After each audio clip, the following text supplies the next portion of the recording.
Now, how do we divide polynomials? So if we look at the last two problems here, these are fractions. So whenever you see fractions, it means to divide. So fractions again means divide.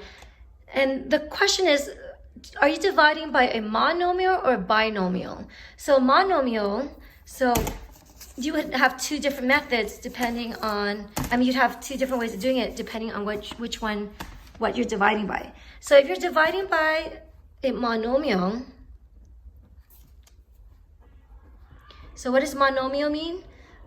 Well, look at the word mono, means one, right? So if you're dividing by one term, T-E-R-M, so if you're dividing by one term, you're basically going to split the fraction into smaller fractions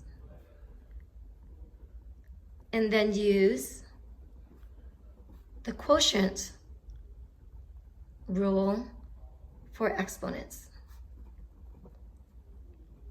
So quotient rule of exponents, remember, if you're dividing by something with the same base, then all you do is you do the top exponent minus the bottom exponent. So again, split it into smaller fractions and use the quotient rule. So let's look at number 24. So 24 here, I am dividing by a monomial. It's a one term. So because it's one term, I'm going to split this one fraction into two smaller fractions.